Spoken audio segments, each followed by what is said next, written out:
आज एक दृढ़ता का दिन है, दृढ़ता का, राष्ट्र के लिए जिद करने का दिन है। कहते हैं कि मन मजबूत कर लो तो सब संभव है।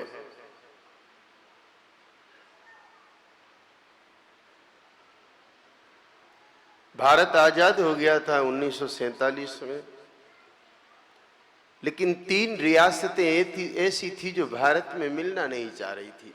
बांग्लादेश तो अलग हो ही गया था, पाकिस्तान अलग जा ही चुका था, लेकिन जम्मू कश्मीर, जूनागढ़ और हैदराबाद, ये 3 ऐसी जगह थी, ये जिद पे अड़ी हुई थी कि हम भारत के साथ नहीं रहेंगे, हमें आजादी चाहिए, हम अलग रहेंगे, स्वतंत्र। सरदार वल्लभ भाई पटेल ने विचार किया कि जूनागढ़, जम्मू कश्मीर और हैदराबाद अगर अलग राष्ट्र बनते हैं तो ये भारत के लिए कैंसर साबित होंगे। बहुत प्रयास किए लेकिन टस के मस नहीं हुए।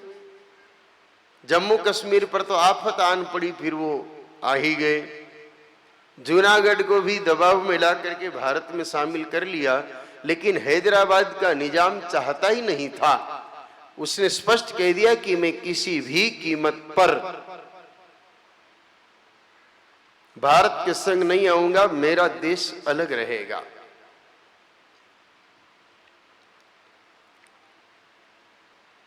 सरदार वल्लभ भाई पटेल ने प्रेम से समझाने का बहुत प्रयत्न किया। 13 सितंबर 1948 को आर्थिक नाकेबंदी भी की, चारों तरफ से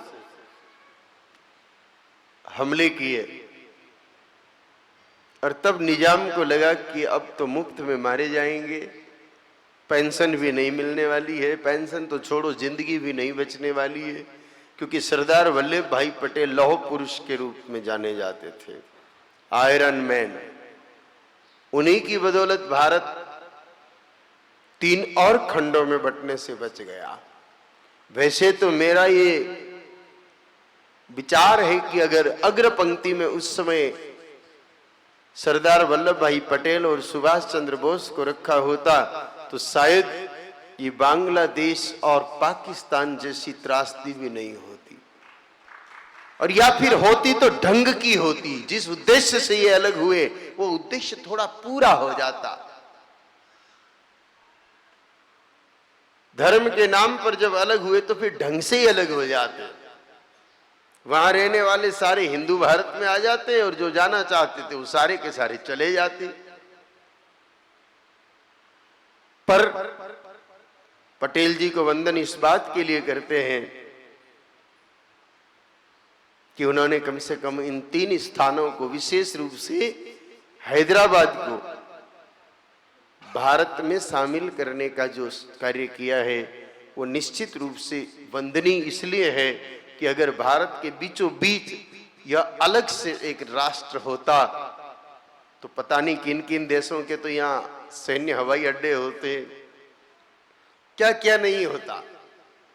और मैं विश्वास से कह रहा हूं कि अगर हैदराबाद निजाम के पास रहता तो पूरे हैदराबाद में अफीम की खेती होती और वहीं से तस्करी होती, इसके अलावा दूसरा कोई धंधा वहां होता ही नहीं। इसलिए पटेल जी ने जो दूरदर्शी सोच रखते हुए ये सुंदर काम किया, उसके लिए आज के दिन हम पटेल जी को खूब मन से याद करते हैं।